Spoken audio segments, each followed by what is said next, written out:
آذن أحمد علمي وزير كيورا وزارتها بيرها إيو عدالة دولتي من باهي ويا الكاهن ووريك صدو تلفزيون كأريال ساعة وزير ما صنتين أدبو ما صنتين دبانت runtii sala socono xaalada siyaasadeed ee dalku jirmaanto adoo soo koobiya sababta بسم الله الرحمن الرحيم marka hore aad iyo aad baa u mahadsantihiin horta sidii khayr leelahayna waafajiyo insha Allah waxa weeyaan maanta horta murankeena ugu badan waxa weeyaan khilaafaadka xisbiyada iyo xukuumadda oo aan oran karo muddadii imika xukuumaddan cusub ay dhalatay madaxweyne Muuse ka madax yahay way la kumisatay sidaa markay tahay runtii waxaad moodaa ilaa imakana inaan xal wanaagsan laga gaadhin maalinba maalinta ka dambaysana inay sii laba kaclaynayso tii ugu dambeysay oo ogeyn maalintii dhaweyto iyadoo dhowr marxaladood la soo maray oo kolba ma garanaysaa arrinku meel soo joogay tii u dambeysay ee ay nimankii odayaasha ahaa ee guddidaha ay ka qayb galeen muranka xisbiyada iyo xukuumadda la filayay inay soo gabagabowdo muranka muddo dheer soo jiitamay isla markaa ay dhammaantood darafyadoo dhammina ay aqbaleen xukuumadda iyo xisbiyaduba saddex qodob la soo saaray madaxtooyada laga soo saaray wixii lagu heshiiyey iyadoo ay dadkuna shacabku rajo fiican filayeen maalintii dhaweyd kulankii ay isugu yimaadeen madaxda xisbiyada iyo madaxweynuhu haddana ay u muuqatay mid rajo la-aan rajadii shacabku ay mar labaad dib u noqotay oo khilaafaad yani madaxweynahana laga filayey in uu sameeyo tanaasul laakiin sharci dhinaciisa ay u baydhay xukuumaddu taasi waxaan odhan karaa marka hore ee guddiyadu ay soo wadeen arrimahaas ee lalahaa yani guddidii hore hala soo celiyo guddida cusubna ha laga saara meesha inay ahayd isu keenis iyo isu tanaasul sharcigu isagoo inoo jira haddana xal ama door la bidayey in lagu xalilo arrinta xal maxay tahay laysu jiido dhinacyada ishaya oo halkaa ay ka dhalato laakiin dee nasiib daro mar labaad xukuumaddu sharci bay cuskatay anigu horena waan uga hadlay sharcigu dee kulli aayado qur-aana maaha in badanna somaliland way kusoo caanamaashay isu tanaasulka horena way u dhacday guddi caynkan oo kale oo la kala diray hase yeeshee dee waxaa soomaalida waxay tidhahdaa madax meel ka sarreeyo la taabtaa ma jirto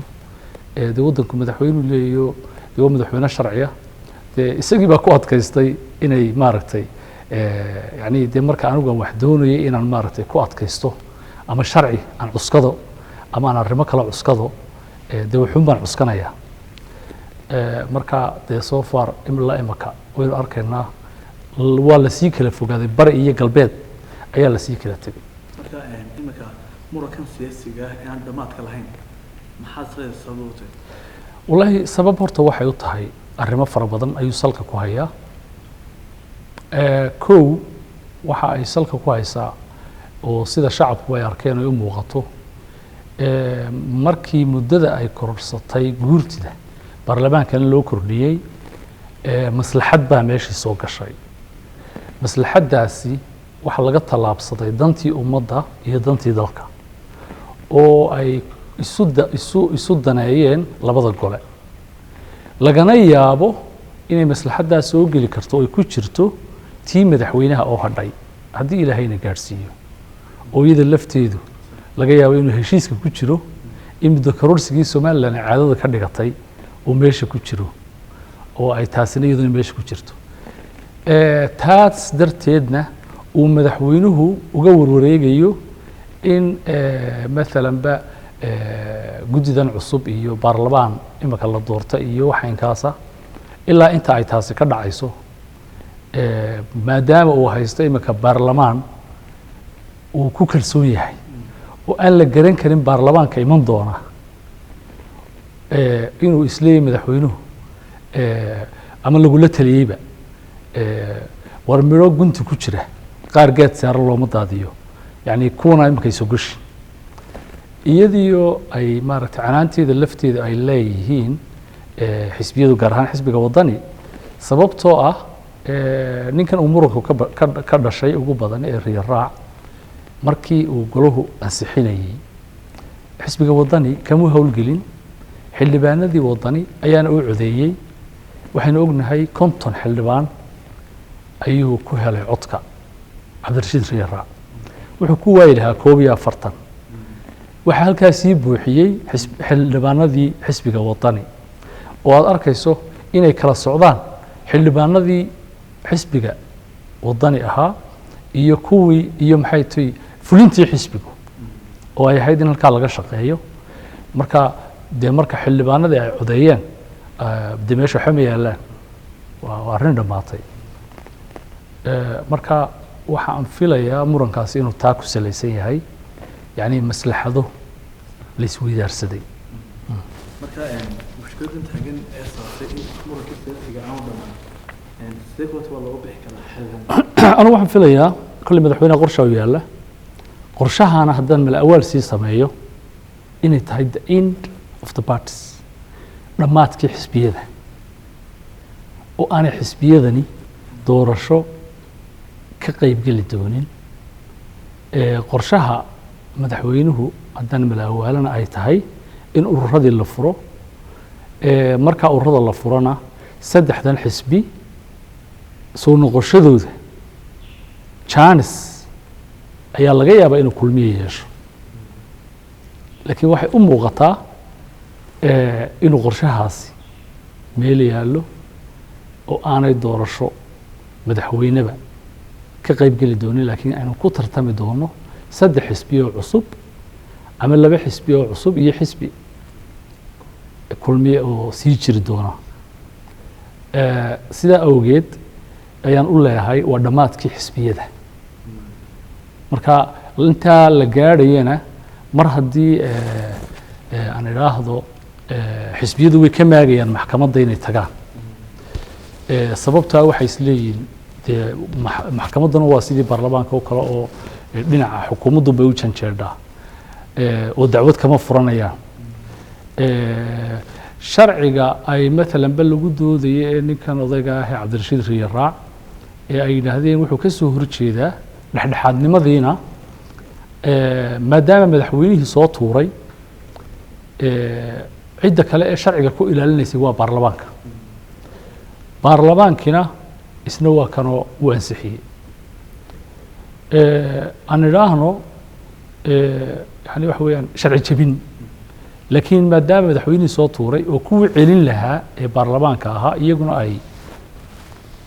hore usii wadeen ay noqonayso maxkamaddiina ay xisbiyadii ka soo maagayaan oo aan qabo inay doonahayn yani ku dhaceed oo isleeyihin halkaasna waa iska rajo la-aan inay iska noqonayso uun jiitinka dadkuna aanay diyaar u ahayn oo dee ummad yaroo iska yeebiyabadahoo rabshadii iyo wareertoona inay noqonayso un in muddadaa 2 sanadooda la jiitamo uun dabeedna ay timaado qorshihii uu madaxweynu sameeyey markaa qorshaha madaxweynaha maska malaawashay mise wax kulley adduunyada waxbaa lasii faalleeyaa oo waxa weeyaan waxaas arag iyo waxa ka shisheeya arag bay soomaalidu tidhaahdaa marka dee waxaan adduunyadao dhan waxbaa la faalleeyaa markaad aragto xaajooyinku ama xaajadu siday u socoto waxaa aad arkaysaa oo kuu soo baxaysa in madaxweynuhu doonaya inuu ururadii furo sidii uu madaxweyne siinaanyi horeba u furay 10 sannadood oo ay malaha xeerka ku qorayd caynkaasi madaxweynaha laftiisu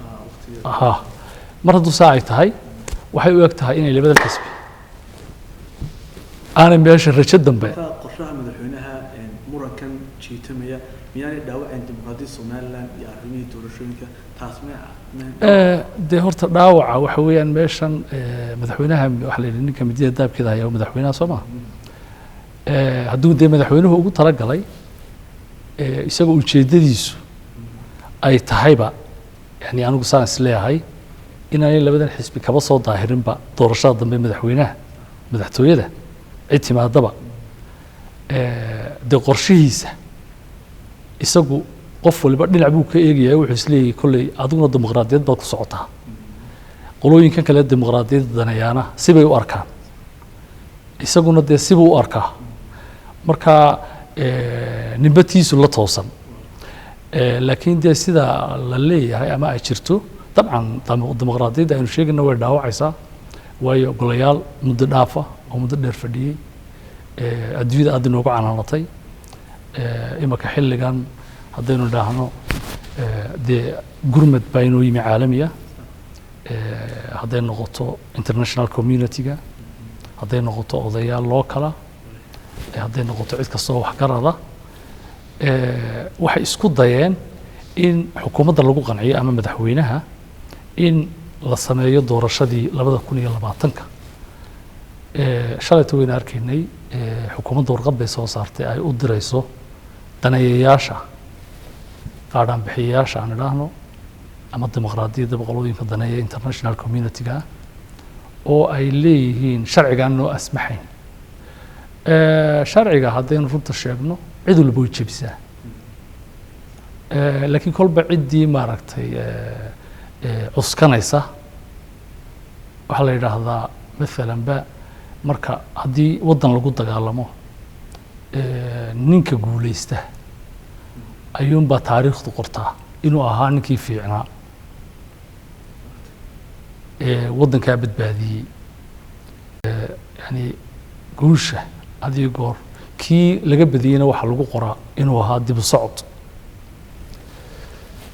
markaa waxa weeyaan kolkay sidaa tahay dee dimuqraadiyaddu way dhaawacmaysaa waynu arkaynaa laakiin dee waxa weeyaan mar haddii madaxweynihii soo saaray baarlamaankiina ansixiyey maxkamadiina ay iska caddahay sida ay xisbiyadu uga maagayaan inay ay ka baqayaan inay ku raaci doonto baarlamaanka dee waa iska sharci yani wax sharciyeysan baynu arki karaa markaa yani muran iyo magaranaysaa hadallo badan ha jiraan laakiin saasuba u egtay intayna ka bixin khilaafka xisbiyadda iyo xukuumadda madaxweynuhu wuxuu sheegay in aan u hayn sharci ku kala daro komishinka arrintaas sababta horta sharciga waxa weeyaan la jiifiyaano bannaan bay Soomaalidu tidhaahdaa marka danta dalka iyo dimuqraadiyadda iyo maaragtay baadigoobkan aynu ugu jirro xorriyadda aynu eegayno dee dastuurka ama sharciga waynu odhan karaa madaxweynuhu marar badan wuu jebiyey maxay tahay laakiin maanta waxay gashay maslaxad mucaaradkuna way jebiyeen dadkuna waa bini aadan kolka markaynu taa eegno waxa weeyaan dee sharciga waa sax madaxweynuhu hadduu yidhaha sharcigaan eegayaa laakiin sharciga waxaynu odhan karaa madaxweynuhu sidii daahir yaaloo kaleba uga tanaasulay dee wuu samayn karayaa waanu ka tanaasuli karaa isagoo eegaya danta dimuqraadiyadda iyo danta dalkan baadi goobaya in la ictiraafo isagoo eegaya madaxweynuhu wuu fududayn karaa ayaynu odhan karaa oo sharciba eegin waxyaaba badan oo aan ka hor joogsanahayn oo uu cuskan kara ayaa jira laakiin dee kole siyaasaddu waa iska maslaxad marka maslaxaddiisu unbuu arki karaa inuu sharciga cuskado madaxweynuhu qorshiisu yahay in xisbiyadan ay hawada ka baxaan urur la furo aduu la qoro waxaad furtay urur iminka mar labaad masalaba kacdeenaysayo qorshaaga ma yahay in jilcadaba ay sidaas kole dee siyaasadda waa ku dhex jiraa laakiinse iminka ma odhan karo si ay noqon barra baa og laakiin waxaan filayaa kolley ururada haddii la furo inay dad badanina danaynayaan weliba anigu waxaan rajeynaya haddii ilahay yidhaahdo oo la furo inay soo bixi doonaan oo aan darafyada beelaha darafyadana kula talinayo inay isu abaabulaan haddii ay dhacdo in la furo ururada inay ururo furtaan sababtoo ah maanta waxa inaga xumeeyey waxa weeyaan 3 xisbi oo beesha dhexe ah 3 xisbi oo reer qura ah yani siyaabo badan dadka qabaa'il bay ku kala safteen udub iyo kulmiye iyo cid markay jirtay qabeeladu sidan way ka yarayd dadku waxaad moodeysay inay maaragtay labada walaalaha ee guri ku wada jira guri ku wada dhashay inuu midba xisbigu doonayo la socdo ama saddexda walaalaha odaygiiyo islaanta taasi dib bay u guratay waxaana sabab u ah saddexdan xisbi ee reerkii ka soo wada jeeda marka waxay ku qurux badan tahay in haddii ay dhacdo in la furo ururada xisbi darafyada ka mid ah iyo laba xisbiyo beelahan dhexa ah weliba anigu aan aaminsanahay haddii ay si wanaagsan cagaha u soo wadageliyaan beelaha darafyadu oo ay meel maraan in ay dhici karto in laba xisbi oo darafyadu ay dhalan karaan iyo hal xisbi oo beesha dhexa ah waynu ognahoo beesha dhexe way tartan badantay kolkaa way isku jebin karaan ururo hadday furtaan fursaddaana way heli karaan horta kolley urur xisbi darafa wuu soo bixi doonaa madaxweynahaagii waagii aad wasiirka ahayd daariyalanka inuu sheegay in xisbiga uusan noqonayn taa ma aaminsantahay waa la soo celin karaa haddii maaragtay dee madaxweyne daahir riyaale uu isagu mar labaad soo rogaal celiyo dee raggiisi way ku daba fayli karaan ya waayo madaxweyne qaran buu ahaa boqolkiiba boqollo waan hubaa inuu maaragtay hadduu dee soo noqdo oo uu siyaasadda danaynayo oo uu kaga dhigo sidii madaxweynihii Malaysia ya dee wuu soo rogaal celin karaa udubna way soo noolaan kartaa raggeedina way joogaan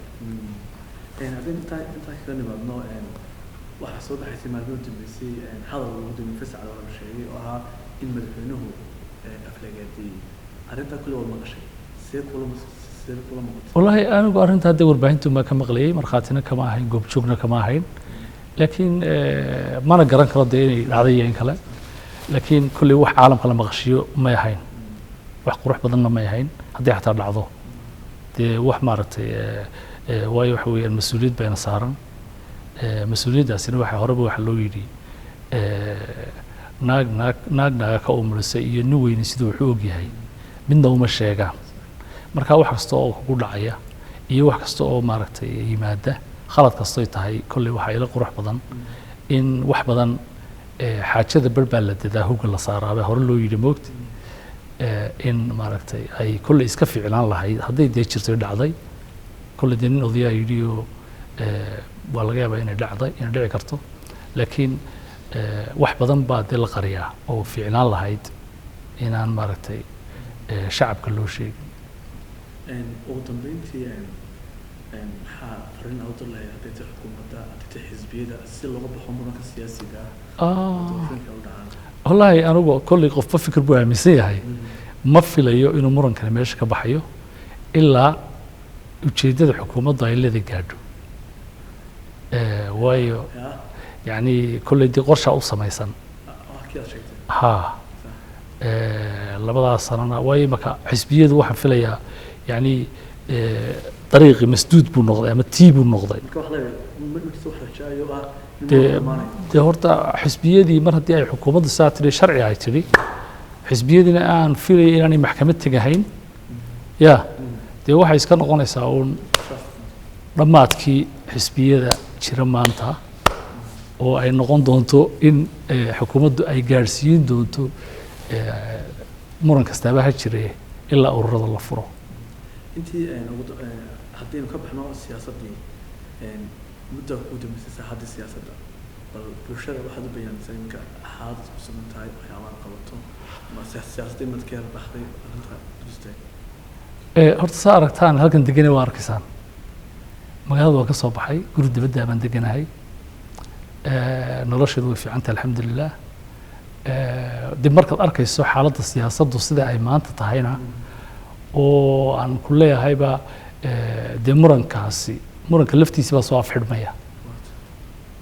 oo muranka laftiisi baa iska dhammaanaya marka dee xukuumaddu ay ku adkaysta caynka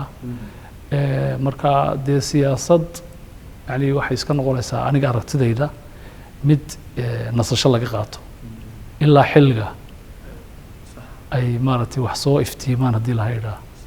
marka dee inta ka horeysana dee nin waliba maaragtay halkii uu masaariiftiisa haddaanu imika xisbi dee shaqaynaya ma garanaysaa ama fulinteeda ama xil aanu haynin dee wuu iska foofaya iska fooftegayaa